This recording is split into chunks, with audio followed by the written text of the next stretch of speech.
നമസ്കാരം. Grand masters academy പനയനാർകാവിന്റെ video ക്ലാസ്സിലേക്ക് നിങ്ങൾക്ക് സ്വാഗതം.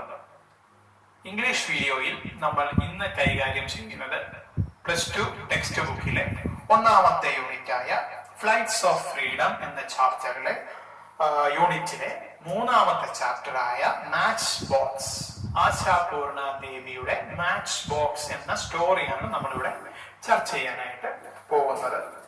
നമ്മൾ മുന്നേ ഉള്ള വീഡിയോകളിൽ പറഞ്ഞു, ഫ്ലൈറ്റ്സ് ഓഫ് ഫ്രീഡം, സ്വാതന്ത്ര്യത്തിന്റെ ചിറകിലേറി എന്ന് പറയുന്ന യൂണിറ്റില് നമ്മൾ സംസാരിക്കുന്നത് മുഴുവൻ സ്ത്രീകളുടെ സ്വാതന്ത്ര്യത്തെ പറ്റി, അവരുടെ എംപവർമെന്റിനെ പറ്റി, അവരുടെ വിമോചനത്തെ പറ്റി ഒക്കെയാണ് നമ്മൾ സംസാരിക്കുന്നത്. ഈ കഥയും അതുപോലെ തന്നെ ആശാപൂർണ ദേവിയുടെ വളരെ മനോഹരമായ ഒരു കഥയാണ്. നമ്മുടെയൊക്കെ ലൈഫില് നിത്യജീവിതത്തിൽ നമ്മൾ കാണുന്നതും കേൾക്കുന്നതുമായ ഒരു കഥയാണ് ഇത്, മാച്ച് ബോക്സ്. നമുക്ക് ആശാപൂർണ ദേവിയെ പറ്റി ഒന്ന് ജസ്റ്റ് ഒന്ന് നോക്കാം.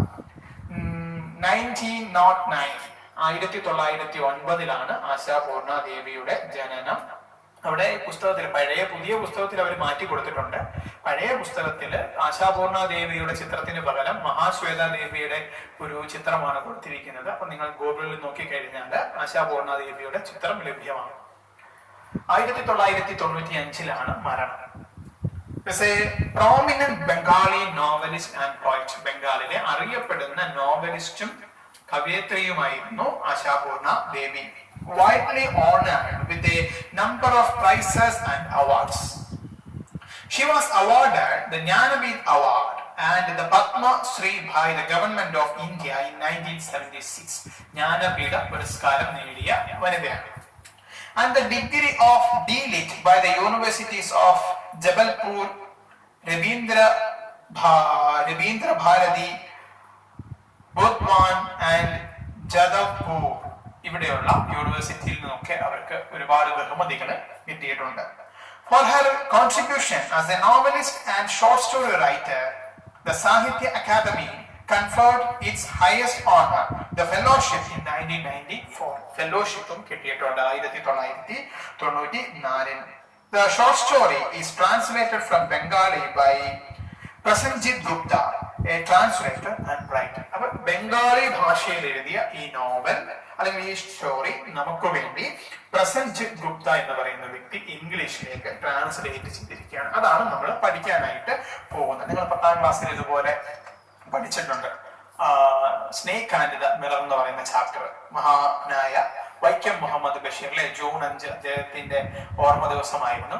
അദ്ദേഹത്തിന്റെ ആ സ്റ്റോറി നമുക്ക് ഇംഗ്ലീഷിലേക്ക് ട്രാൻസ്ലേറ്റ് ചെയ്ത് തന്നിരിക്കുകയാണ്. ഈ ട്രാൻസ്ലേറ്റ് ചെയ്യുന്ന സമയത്ത് അതാത് ഭാഷകളിലുള്ള ചില നർമ്മങ്ങൾ, ചില ചിന്തകൾ ഒക്കെ നമുക്ക് നഷ്ടപ്പെട്ടു പോകും. അപ്പൊ നമുക്ക് നോക്കാം എന്താണ് ആശാപൂർണ ദേവിയുടെ മാച്ച് ബോക്സ് എന്ന് പറയുന്ന ചാപ്റ്ററിൽ നമുക്ക് പഠിക്കാനുള്ളതെന്ന് നോക്കാം. ഇൻട്രൊഡക്ഷൻ ഇങ്ങനെയാണ്. There are two ways of spreading light: to be the candle or the mirror that reflects it. ഒന്നുകിൽ പ്രകാശം പരത്താനായി നിങ്ങൾക്ക് കത്തുന്ന മെഴുകുതിരിയാകാം, അല്ലെങ്കിൽ അതിന്റെ മുൻപിലുള്ള ഒരു കണ്ണാടിയായി നിങ്ങൾക്ക് ജീവിക്കാം. Women should choose between being a candle or a mirror and work for their own emancipation as well as for the generation to come. അപ്പോൾ സ്ത്രീകളുടെ ചില പ്രത്യേകതകൾ, അവരുടെ ലൈഫിലെ, അവരുടെ ക്യാരക്ടറിന്റെ ചില പ്രത്യേകതകളാണ് നമ്മൾ ഈ ചാപ്റ്ററിൽ പഠിക്കാനായിട്ട് പോകുന്നത്. നമുക്ക് നോക്കാം. ഒരു ഇൻട്രൊഡക്ഷൻ ആശാപൂർണ ദേവി തരുന്നുണ്ട്. I always compare women to matchboxes. Why? Because of the way matchboxes are. Even though they have enough gunpowder to set 100 lankas aflame, they sit around meek and innocent in the kitchen, in the pantry, in the bedroom, here, there, anywhere. Women too are exactly the same. നമ്മുടെ കഥ തുടങ്ങുമ്പോൾ ആശാപൂർണ ദേവി പറയുകയാണ്, ഞാൻ സ്ത്രീകളെ എപ്പോഴും match ബോക്സുമായി, തീപ്പെട്ടിയുമായി compare ചെയ്യാറുണ്ട്. എന്തെന്ന് വെച്ചാൽ അത് അടുക്കളയിലും പാചകപ്പുരകളിലും ബെഡ്റൂമിലും ഒക്കെ നമ്മൾ സൂക്ഷിക്കും. അവയുടെ ഉള്ളിൽ ലങ്ക, അല്ലെ, ഹനുമാൻ ലങ്ക കത്തിച്ചത് നിങ്ങൾക്ക് അറിയാമല്ലോ. തന്റെ വാലിൽ തീ കൊളുത്തി. ആര് കൊളുത്തി? ലങ്കയിലുള്ള രാവണന്റെ പടയാളികൾ ഹനുമാനെ പിടിച്ചു കെട്ടി അദ്ദേഹത്തിന്റെ വാലിൽ തുണി കെട്ടി അവിടെ മുഴുവൻ തീ കൊടുത്തു. ഹനുമാൻ എന്താ ചെയ്തത്? ലങ്ക മുഴുവൻ ഓടി നടന്ന് ലങ്ക മുഴുവൻ അങ്ങ് കത്തിച്ചു അല്ലെ. അവര് കുഴിച്ച കുഴിയിൽ അവര് തന്നെ വീണു. ഇതേപോലെയാണ് സ്ത്രീകളുടെ പ്രത്യേകത. സ്ത്രീകൾക്ക് ഒരു ലങ്കം നശിപ്പിക്കാനുള്ള കരുത്തുണ്ട്, തീയുണ്ട്, ഗൺ പൗഡർ അവരുടെ ഉള്ളിലുണ്ട് എങ്കിലും അവർ വളരെ ഇന്നസെന്റായി വളരെ ലളിതമായി എല്ലാ സ്ഥലങ്ങളിലും കാണപ്പെടുന്നു. അതുകൊണ്ടാണ് ആശാപൂർണ ദേവി സ്ത്രീകളെ മാച്ച് ബോക്സുമായിട്ട് കമ്പയർ ചെയ്യുന്നത്. ഇനി നമുക്ക് ഇതിനൊരു ഉദാഹരണം. You want an example? ഇതിന് നിങ്ങൾക്ക് ഒരു ഉദാഹരണം വേണോ? Then look carefully at that enormous 3-story house in front of us. നിങ്ങളുടെ കൺമുന്നിൽ കാണുന്ന ആ 3 നില വീട്ടിലേക്ക് ഒന്ന് ശ്രദ്ധിച്ചു നോക്കൂ. നിങ്ങൾക്ക് ഇതിനൊരു ഉദാഹരണം കാണാം. Sunday morning. ഈ കഥ നടക്കുന്നത് ഒരു ഞായറാഴ്ച രാവിലെയാണ്. The washerman has come and is waiting. നമ്മുടെ നാട്ടിലെ കൂട്ട് അവനവന്റെ വീട്ടിൽ തുണി അലക്കുന്ന പരിപാടിയൊന്നും അവിടെ ഇല്ല. അവിടെ ഒരു വലിയ ധനാഠ്യന്റെ കുടുംബമാണ്, വലിയ പണമുള്ള ആളുടെ കുടുംബമാണ്. അപ്പൊ ആ കുടുംബത്തിൽ ഒരു തുണി അലക്കുകാരൻ വന്നിരിക്കണം. Moments before handing over the heap of Ajit's dirty clothes to the washerman, Nomida goes through the pockets one last time and discovers the letter. Nomida നമ്മുടെ ഈ കഥയിലെ പ്രധാനപ്പെട്ട ഒരു കഥാപാത്രമാണ്. പേര് പഠിച്ചോണം, നോമിത. ഇതാണ് നമ്മുടെ പ്രധാനപ്പെട്ട ഒരു കഥാപാത്രം. Nomita goes through the pockets one last time and discovers the letter. ആരുടെ? അജിത്. ആരുടെ പോക്കറ്റാണ്? അജിത്. അത് മറ്റൊരു കഥാപാത്രമാണ്. അജിത് എന്ന് പറയുന്ന വ്യക്തിയുടെ അവർ തമ്മിൽ എന്തെങ്കിലും ബന്ധമുണ്ടാകും. ഭാര്യ ഭർത്താക്കന്മാരായിരിക്കാം. നമ്മുടെ അമ്മമാരും ഒക്കെ അങ്ങനെയാണ് അല്ലെ. അച്ഛന്റെ തുണി കഴുകാൻ നേരത്ത് പോക്കറ്റിലോ വല്ല ലോട്ടറി ടിക്കറ്റോ വല്ല പേപ്പേഴ്സോ വല്ല നോട്ടോ വല്ലോ ഉണ്ടോ എന്ന് അറിയാൻ വേണ്ടിയിട്ട് ഒന്നുകൂടി അവർ പരിശോധിക്കും. അതേപോലെ ഭാര്യയായ നോമിത ഭർത്താവായ അജിത്തിന്റെ തുണി വാഷർമാന്റെ കയ്യിൽ, തുണി അലക്കുന്ന ആളുടെ കൊടുക്കുന്നതിന് മുമ്പ് ഒന്നുകൂടി പരിശോധിച്ചു. Last time and discovers the letter. അപ്പോഴാണ് ആ പോക്കറ്റിൽ നിന്ന് നോമിതയ്ക്ക് ഒരു ലെറ്റർ കിട്ടിയത്. മടക്കിയ, ക്രംബിൾഡ് ചുരുട്ടിക്കൂട്ടിയ, envelope with its mouth torn. അതൊരു കവറിനുള്ളിലാണ് ആ കത്ത്. ആ കവറിന്റെ വായ്ഭാഗം തുറന്നിരിക്കുന്നു. And on the envelope Nomida's name. ആ ലെറ്ററിന്റെ പുറത്ത് നോമിതയുടെ പേരാണ് എഴുതിയിരിക്കുന്നത്. A flame goes up top in all Nomida's nerves and veins. ഇതങ്ങോട്ട് കേട്ട് കഴിഞ്ഞപ്പോ നോമിതയുടെ ഉള്ളിൽ ഒരു തീ ഇങ്ങനെ ആളിക്കത്തും. She drops the clothes in her hands and sits on the bed to open the letter. അവര് കയ്യിലിരുന്ന തുണിയൊക്കെ താഴെ ഇട്ടിട്ട് അവരിരുന്ന് ലെറ്റർ വായിക്കാൻ തുടങ്ങി. The first thing she looks at is the date. അപ്പൊ നോമിത ആദ്യം ആ കത്തിലുണ്ടായിരുന്ന ഡേറ്റ് ഒന്ന് പരിശോധിച്ചു. Going by the date, the letter must have come about 3 days earlier. ആ കത്തിൽ കൊടുത്തിരിക്കുന്ന ഡേറ്റ് അനുസരിച്ച് ഈ കത്ത് വന്നിട്ട് 3 ദിവസങ്ങളായിരിക്കുന്നു. She turns over the envelope and matches the postmark to the date. അത് ആ കവറിന്റെ പുറത്തും ഒരു പോസ്റ്റ് മാർക്ക് ഉണ്ട്, അതിലും ഒരു ഡേറ്റ് ഉണ്ട്. That too bears the same witness. അതും പറയുന്നത് ഈ കത്ത് വന്നിട്ട് 3 ദിവസങ്ങളായി. Yes, the letter came 3 days ago. അതെ, ശരിയാണ്, ഈ കത്ത് വന്നിട്ട് 3 ദിവസം. Ajith has opened it and read it. Ajith ഈ കത്ത് തുറന്നിരിക്കുന്നു, അജിത്ത് ഈ കത്ത് വായിച്ചിരിക്കുന്നു. Then crumbled it, then ചുരുട്ടിക്കൂട്ടിയിരിക്കുന്നു. And twisted it, മടക്കിയിരിക്കുന്നു. It and dropped it into his pocket and left it there. പോക്കറ്റിൽ കൊടുത്ത് അല്ലെങ്കിൽ പോക്കറ്റിലേക്ക് മാറ്റി. നോമിതയോട് വിവരം പറഞ്ഞില്ല. Hasn't felt the need to mention it even once to Nomida. എന്നിട്ട് ഇത്രയും ദിവസമായിട്ട് ഒരു തവണയെങ്കിലും നോമിതയോട് പറയണമെന്ന് അയാൾക്ക് തോന്നിയില്ല. The flame that had gone up now burns steadily, hissing, sounding its note on each of her mind strings. നോമിതയുടെ തല ഇങ്ങനെ ദേഷ്യം കൊണ്ട് ഇങ്ങനെ ഇരുന്ന് കത്തുകയാണ്. അവളുടെ ഉള്ളിലുള്ള ദേഷ്യം മുഴുവൻ ഇങ്ങനെ ചീറ്റുകയാണ്. സർപ്പം വിഷം ചീറ്റുന്ന പോലെ നോമിത ഇങ്ങനെ ദേഷ്യം ചീറ്റി നിൽക്കുകയാണ്.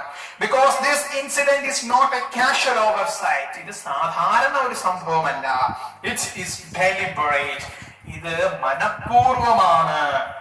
Ajit's nature is exactly like that. അജിത്തിന്റെ സ്വഭാവം ഇങ്ങനെയാണ്. Somehow he is gained the possession of the key to the letter box the gaps among the 52 hands of this joint family. 52 hands. ആ വീട് വലിയ ആൾക്കാരുള്ളതാണ്. 52 hands. 52 hands എന്ന് പറയുമ്പോ ഇങ്ങനെ കണക്ക് കൂട്ടാം. 52 കൈ, ഒരാൾക്ക് 2 കൈ, അപ്പൊ 26 പേരോളം ആ വീട്ടിലുണ്ട്. അപ്പൊ വലിയ ഒരു കൂട്ടുകുടുംബമാണ്. Hands of this joint family, അതായത് ഈ 52 കൈകളുള്ള വീട്ടിൽ നിന്നും ലെറ്റർ ബോക്സിന്റെ കീ സ്വന്തമാക്കിയിരിക്കുന്നത് അജിത്താണ്. And whenever there is a letter with Nomida's name on the envelope, he opens and reads it first.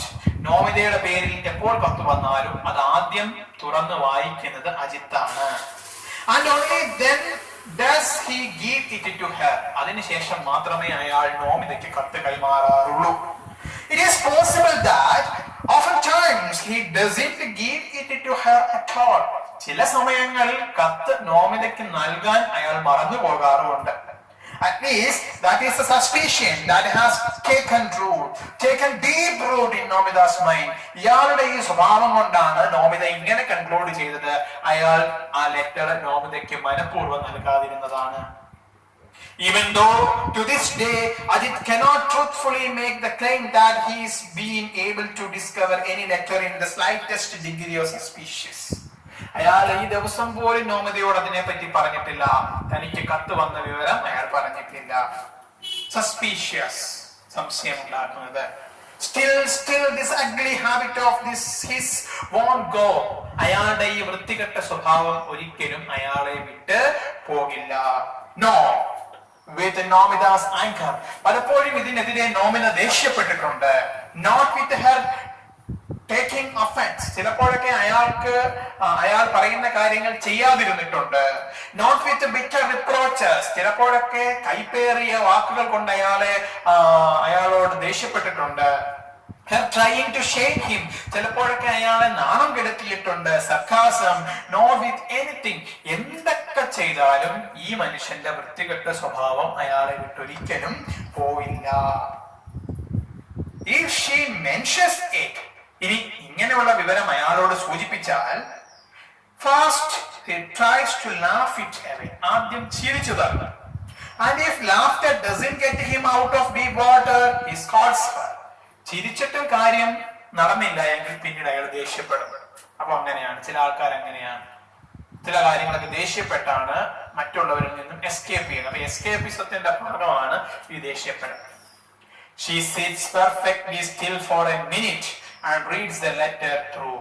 അവൾ അവിടെ ഒരു നിമിഷം ഇരുന്ന് ആ കത്തൊന്ന് തുറന്നു വായിച്ചു. It's nothing much, a letter from Nomida's mother. ഈ കത്ത് നോമിതയുടെ അമ്മയുടെ പക്കൽ നിന്നും വന്ന കത്താണ്. It is her standard speech. ഇത് സാധാരണയായി അമ്മ എഴുതാറുള്ള കത്താണ്. The good woman has once again placed on the record that the news of her various hardships and complaints getting worse. Misfortune upon misfortune. നോമിതയുടെ അമ്മ തന്റെ അമ്മയുടെ പരാതികളൊക്കെ മകളോട് പറയാൻ വേണ്ടി എഴുതുന്ന കത്താണിത്. Misfortune upon misfortune. ദുരിതങ്ങളുടെ മുകളിൽ ദുരിതങ്ങളാണ് അവർക്ക്. The ceiling of her room is cracked and the rain water falls through in ceaseless streams.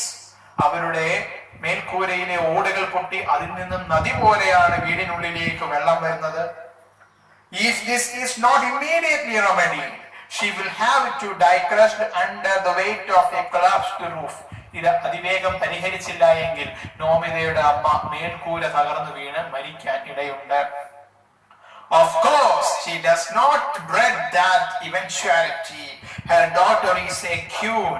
എപ്പോഴും കത്തെഴുതുമ്പോൾ നോമിതയുടെ അമ്മ പറയുന്ന ഒരു കാര്യമാണ്, എന്റെ മകൾ ഒരു രാജകുമാരിയാണ്, അല്ലെ? Queen, രാജ്ഞിയാണ്, രാജകുമാരിയല്ല, രാജ്ഞിയാണ്. Her son-in-law high minded. അവരുടെ മരുമകൻ ഹൈ മൈൻഡഡ് ആണ്, അല്ലെ? ഉയർന്ന മനസ്സിനുടമയാണ്. Large hearted, വിശാല ഹൃദയനാണ്. Therefore, etc. അപ്പോ മകളോട് പറഞ്ഞ് മരുമകന്റെ കയ്യിൽ നിന്നും പണം മേടിക്കാനാണ് ഈ സ്ത്രീ ഇങ്ങനെ കത്തെഴുതുന്നത്. An indigent widow. ശരിയാണ്, നോമിതയുടെ അമ്മ ഒരു വിധവയാണ്. Without husband or son. ഹസ്ബൻഡുമില്ല, നോമിതയല്ലാതെ മറ്റൊരു മകനുമില്ല. She was successfully in consigning her daughter to a wealthy family's house on the strength of looks alone. നോമിതയുടെ അമ്മ തന്റെ മകളെ വലിയ പണക്കാരനായ അജിത്തിനെ കൊണ്ട് വിവാഹം കഴിപ്പിച്ചു. അതെന്തിനാണ്? നോമിതയ്ക്ക് നല്ല സൗന്ദര്യമുണ്ട്, അതുകൊണ്ട് മാത്രമാണ് നോമിതയുടെ അമ്മ നോമിതയെ പണക്കാരന്റെ മകനെ കൊണ്ട് കല്യാണം കഴിപ്പിച്ചത്. അല്ലാതെ നോമിതയുടെ അമ്മയുടെ കയ്യിൽ കൊടുക്കാൻ സ്ത്രീധനം ഒന്നും ഉണ്ടായിട്ടല്ല. But the good lady has never stopped taking credit. പക്ഷേ ഇത് എപ്പോ കത്ത് എഴുതിയാലും ഈ വിവരം നോമിതയോട് അമ്മ പറയും. At the slightest opportunity for her skill in this matter, and she's been finding such opportunities all along. ഇടയ്ക്കിടയ്ക്ക് ഇങ്ങനെ കത്ത് എഴുതാറുണ്ട്, അതിലൊക്കെ ഈ കാര്യം പറയാറുണ്ട്. എന്തിനാണ്? നോമിതയെ ഒന്ന് ഓർമ്മിപ്പിക്കാൻ. നിന്റെ കഴിവൊന്നും കണ്ടിട്ടല്ല, സൗന്ദര്യം കൊണ്ട് മാത്രമാണ് നിനക്ക് ആ വീട്ടിൽ കയറാൻ പറ്റിയതെന്ന് നോമിതയെ ഇങ്ങനെ ഓർമ്മപ്പെടുത്തിക്കൊണ്ടിരിക്കുന്നു. ഈ ഭാഗം ഇത്രയും നിങ്ങൾ നന്നായി വായിച്ചു നോക്കുക. നിങ്ങളുടെ സംശയങ്ങളും നിർദ്ദേശങ്ങളും ഒക്കെ കമന്റ് രൂപത്തിലോ വാട്സാപ്പ് നമ്പറിലോ ഡിസ്ക്രിപ്ഷൻ ബോക്സിൽ കൊടുത്തിരിക്കുന്ന വാട്സാപ്പ് നമ്പറിലോ നിങ്ങൾക്ക് ചോദിക്കാവുന്നതാണ്. എന്ത് സംശയങ്ങൾക്കും മറുപടി ഞാൻ നൽകുന്നതാണ് പാഠഭാഗങ്ങളുമായി ബന്ധപ്പെട്ട. ഇതിന്റെ അടുത്ത ഭാഗം ഉടനെ തന്നെ ഉണ്ടാകും. ഇതുവരെയുള്ളത് കൃത്യമായി വായിക്കുക. പുസ്തകം വായിക്കുന്നത് ഒരു ശീലമാക്കുക. നമ്മുടെ പാഠഭാഗങ്ങൾ എത്രത്തോളം തവണ വായിക്കുമോ അത്രത്തോളം തവണ നിങ്ങൾ വായിക്കുക. Okay, thank you.